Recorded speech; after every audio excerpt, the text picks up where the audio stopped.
Welcome to Scorched Earth and a general reading for the sign of Sagittarius, Sun, Moon or Ascendant for the month of April. I hope you are well. We're using the Tarot of the Abyss, I forgot what it was called there, for you today.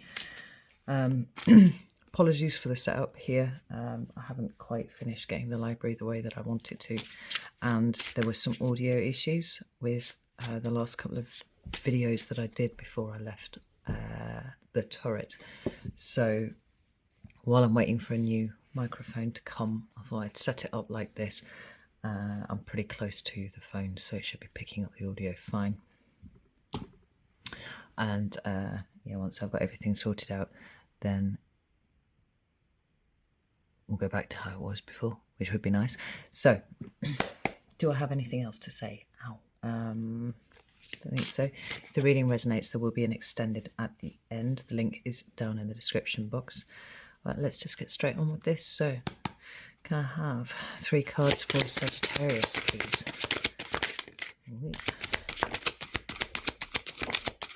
Oh, there we go. We have the 5 of Pentacles in your recent past. Apologies if you can hear some lumping around. Silas is actually in the room with me, and he's just fidgeting about until he gets comfortable. We have another card. There we go. 2 of Cups in your present, and what's coming towards the Sun. So this is really interesting. Sagittarius. When I did the meditation before I started your reading, it was pretty overwhelming. I actually felt almost nauseous with how strong the energy was. But it had a kind of dreamlike quality to it, which I feel here. There's a kind of, I want to say rags to riches, but it's that kind of feel about it. It's almost like the imminence of something quite awful happening was there, but how it's just blossomed into something really quite extraordinary instead. You know, it seems like there's been an intervention of fate somewhere. We've got the 3 of Cups at the bottom of the deck and the World here. There's that intervention of fate. I knew I could feel the Wheel of Fortune somewhere coming in really quite strong. But there's a sense of an old version of your life having come to an end now. And for some people it could have been quite bittersweet. But I think that what you're leaving behind feels so much more, or what you're going towards feels like it's so much more for you than where you have been before. It's almost like there's been a sort of rebirth here. You know, we've got a sense of you going into a new cycle with this Ouroboros here, this snake that's eating its own tail. You know, but there's also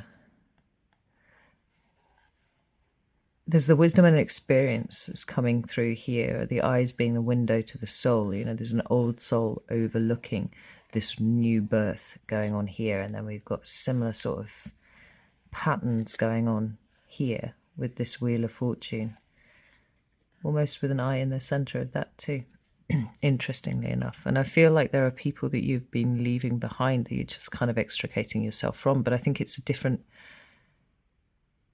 you're moving into a different life, Sagittarius, and it feels like it's exactly everything that you've wanted. Let me get some clarified. Yeah, I'll use the triple goddess to clarify here.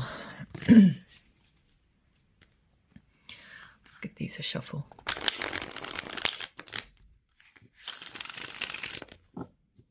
So, tell me about this 5 of Pentacles, please. So, we've got the Knight of Cups in the reverse and the 7 of Swords. Tell me about the 2 of Cups, please. We've got the Empress and the Magician. I am going to turn that the right way around because I do feel like it's supposed to be the right way around. It bounced. Tell me about this. The Sun. Tell me about the Sun, please. Thank you. We have 7 of Pentacles. We've got the Page of Cups and we've got the 6 of Cups too. So, got the Queen of Wands at the bottom of the deck. It's really strong. Oh, and there you are. Look, Knight of Wands. It's really strong presentation of fire energy going on. Like, not only are you here, but there's a sense of you kind of evolving and growing too. Now, which is not to say that you're stepping away from yourself, but there's a maturity coming in here. And there's a sense of you being able to affect things in a way that you did not feel like you could before. It's almost like at some points you felt a bit like a bystander, Sagittarius, and now almost incidental, if you will. Like it's almost like your presence was incidental to everything, you know, and you just happened to be there, and then things happened to happen while you were around. But now it feels like you're orchestrating things, which is a position that it feels to me like you didn't really know that you could be in, and that you were able to, that was within your repertoire, you know, not least that there would be people around who would want you to do that too. So let's get my little fiddly stick. Apologies about the state of my hands. I absolutely ruined them, lumping things around in the last week or so. So we start off with this Five of Pentacles, and like I said, this is a card of poverty. This is a card of lack, of dejection, of being isolated and put out in the cold, or it is a fear of those things. And I think that the fear was very, very strong. I think that there were things to be concerned about, for sure. You know, it's a very unstable energy. And whilst you of all signs may deal with instability better than most, at the same time, I think it was at a level that even you were concerned about this. And the possibilities of everything going wrong seemed very, very strong on the horizon. You know, they weren't just possibilities, they were almost inevitabilities. And we have this Knight of Cups in the reverse and the Seven of Swords here. And it's possibly off the back of some behaviour of someone that you know, didn't have much time for. We could see that possibly. But there's a sense of you being, of a fear of you being pulled away from something or someone because of the shitty behaviour of someone else. Right? That feels quite strong here. Or even, and this is another possibility, that whatever this was, the impending nature of it made you feel like perhaps you were going to have to work outside of the rules a little bit to be able to fix it, you know. But either way, there was a fear of loss. We see it here with this Knight of Cups, and we see it here with this, and a sense of something either being stolen from you, or you needing to kind of, like I said, like beg, borrow or steal to be able to get around it, you know. Let's get another clarifier for that, just see which way that one's leaning. It could be both, it could be either. Tell me about this set of cards here. Got the Strength card. It's a Leo card there. I mean, you could be dealing with a Leo, or it could be that Seven of Swords again. What's this one here? We've got the Page of Swords. You know, it could be that you were dealing with a Leo, or it could be that this is a situation that has seen you grow. You know, we've got the Temperance card at the bottom of the deck. There is that alchemy, but there's a sense of divine timing that's really strong with this here.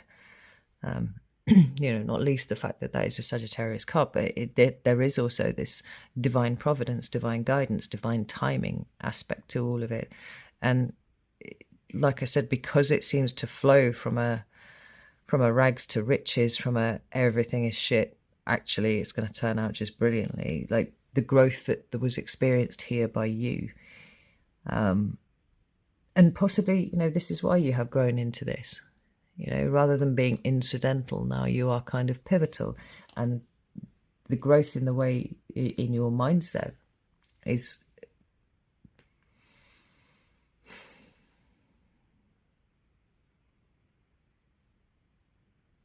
It seems like things felt a little bit dark at points. You know, the Seven of Swords really then underlining rather the amount of risk that was going on. You know, it really did feel like it was on a roll of the die as to whether things were going to be good or bad, and they definitely seemed like they were erring towards bad. But as we get into your current energy, it seems like everything is just fucking tip-top, really. I mean, we've got the Two of Cups here, indicating, you know, a coming together of usually two people, but it doesn't have to be a romantic relationship. You know, this could be improved friendships, family relationships, spouses, yes, boyfriends, girlfriends, yes, all that kind of thing. But we can see it with business partners too. You know, it is literally just two people coming together into a state of shared goals, shared alignments, shared visions, you know. And we've got here the Empress and the Magician, and it feels to me like you are feeling like you can pretty much do anything and bring anything into being right now, Sagittarius. You know, there's a real sense of strength and empowerment about your energy and where you're at. And I mean, maybe this is why this has felt so intense for me when I was doing the meditation beforehand, because it was, I was like plugging myself directly into the fucking power grid, you know. We could pull another couple of cards for this. Tell me about this Empress. Got the Hierophant. Tell me about the Empress and the Magician. Key. We've got the Six of Wands, yeah. I mean, we've got the Eight of Swords at the bottom of the deck, and it's like you've pulled yourself out of a situation. Maybe it's not just you, maybe you and other people. You've pulled yourself out of a situation where you genuinely didn't know which way to go, you know? And I think that this wasn't a matter of your resourcefulness. It wasn't a matter of you know, whether you know, had the skill set to do X, Y, and Z. I think it was a test of faith, actually, Sag. And I'm thinking, I'm hoping that you've all passed, because the future seems absolutely pregnant with possibilities. I mean, even the present seems pregnant with possibilities for you. There seems to me like there's a lot to get excited about, but there are foundations being built here. You know, this Hierophant card speaks to a level of commitment that you are now experiencing. You know, what you are setting up now is something that you want to last for a long time, whether this is a romantic relationship or whether this is situational or a friendship or, you know, a business, what, you know, whatever it is. But with this Six of Wands here, there's a great sense of victory in what it is that you're doing. And there's a great sense that you can literally do whatever you want. That's how it feels at the moment, right? And when you keep the faith hard enough, miracles do happen. And you seem to me as if you are ready to commit to a lifetime full of miracles. You know, you feel strong. You feel really strong.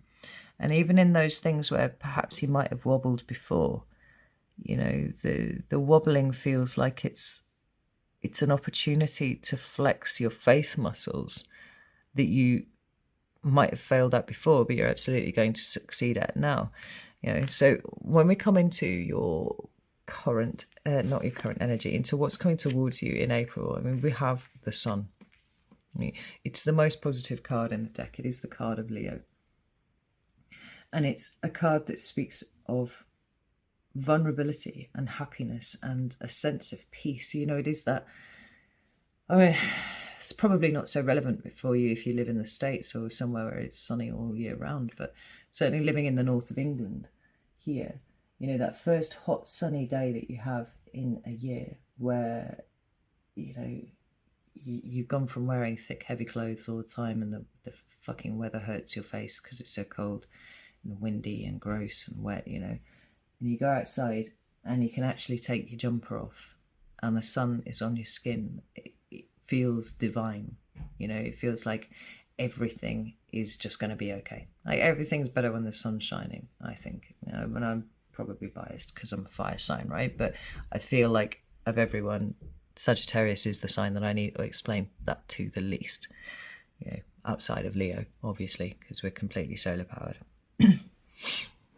But the thing that I'm really drawn to here is this road that's headed through the sun. It's not something that I usually pay that much attention to, but there's a path here. And it's almost like, you know, you've arrived, Sagittarius. Like for some reason, where you are right now is the greatest validation of your faith, of your sense that things were going to change and they needed to change, and that something was going to come in, some sort of deus ex machina was just going to come in last minute and flip everything around because you had the faith. You know, you had everything else, but you had the faith too.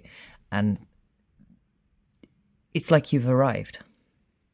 And so now it's like, where do we go from here? Because Sagittarius is never going to stay still, right? You're always moving. But you feel like you've been picked up from, you know, one path and oriented 90 degrees, and you've been put on a different path now. And you're like, right, Sag, you can barrel off in that direction, or you can wander, you can amble, you can do whatever you like. But here is the path, here is the road, you know, and it's right through the center of the sun. Notice this lemniscate at the top here. You usually see that in the sun card.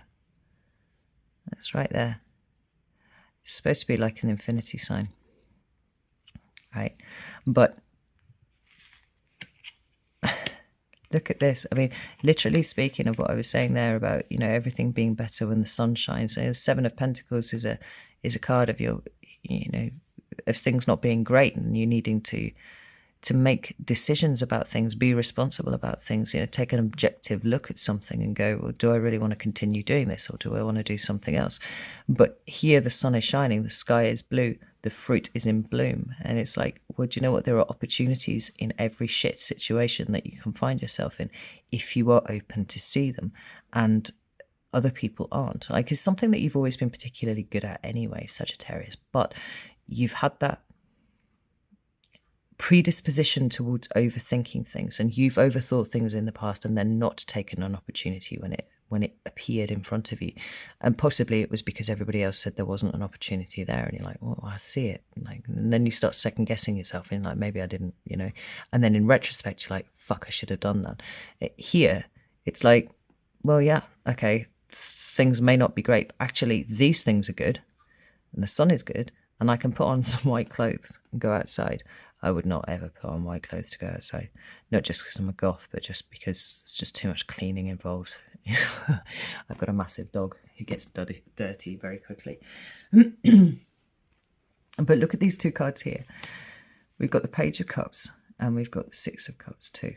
Now, the Six of Cups is a card of the past, and that could be your past. And it can go back as far as childhood. It can be children generally. Or it can be past lives. But I get a real sense of there being a shift here. And it's interesting because I just did Libra's cards before I did you. I did Libra's reading.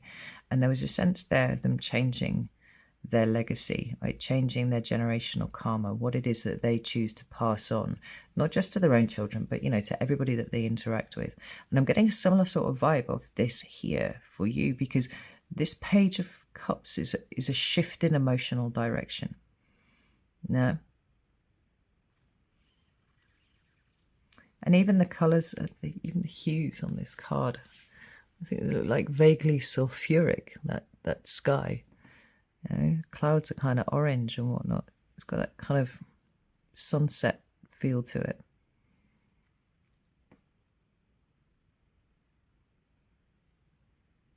It's like the sun has rose on a day that you didn't think would happen, but it's here.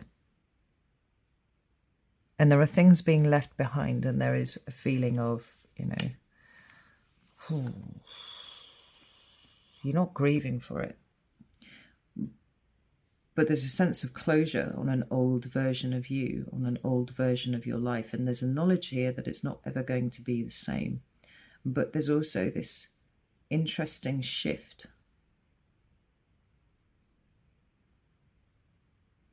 Tell me about this. So, we've got the Seven of Wands, and there's the Empress again.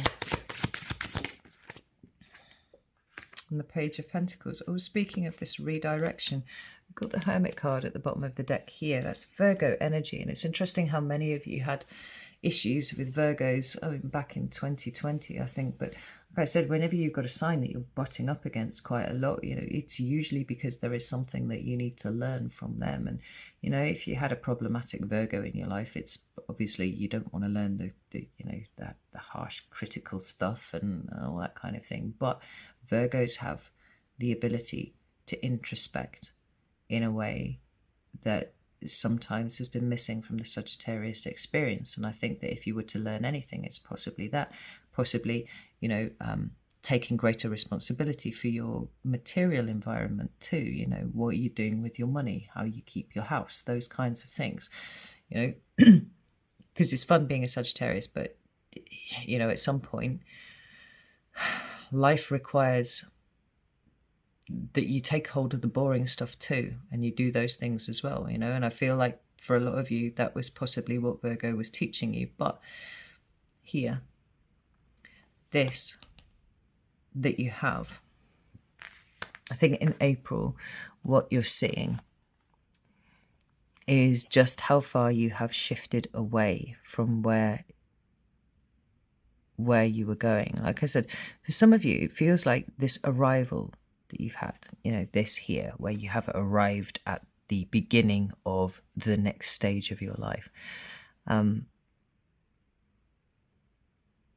It's almost like you always knew that it was going to happen, but some of you might have panicked that maybe you had missed it somewhere, But now it's here and everything's okay. But this is all about the start of something new, Sorry, that was an alarm going off there. Like, what you want your life to be filled with moving forwards, how you can be part of something. We'll bring it back to this Queen of Wands. How you can be a pivotal part of something, be involved in the decision-making stuff. Having a very grown-up relationship with your 3D existence. And where you start with that. This is the potential, the possibilities, the abundance, actually, that you're feeling, and how you bring more of that into yourself. And experience more of it outside of yourself too. This Seven of Wands is quite interesting because it feels like you don't have to fight the world off anymore. Not in the way that you have been doing. I feel like a lot of you are trying to make up for your childhood in certain ways. Well, you can take that however it resonates to you. It's like a constant state of self-defense. It was just you replaying your childhood over and over again. But there's an acknowledgement here that you're bigger now because you've arrived, and now you have the power to be able to affect whatever it is that you want to bring in, providing you keep in the faith. You combine it with everything else, and then suddenly, you're getting what you want, you're manifesting what you want. April looks to be a month where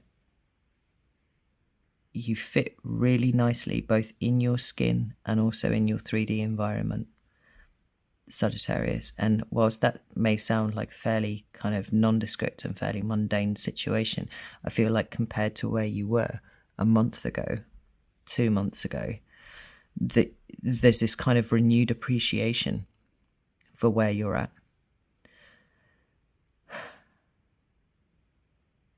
Almost like, what's that saying? Yeah, don't it almost seem as though you don't know what you've got till it's gone, right? Except that you didn't lose it, you almost lost it. And now everything seems a bit more vivid. Everything, there's gratitude here for everything that you have, and a very strong desire to manifest more of exactly what you have got right now. Reaping the abundance. I might actually call the video that, Reaping the Abundance. Anyway, I'm going to leave it here. I'm going to go over to Vimeo now, and we're going to sort of look at April in a bit more detail. So if you would like to join me over there, please do feel welcome. I'll shut the blind so that we can actually see the cards. If not to worry at all. I shall be back, I imagine, before too long with the mid-month readings. So know that I love you all very, very much. and I will see you soon.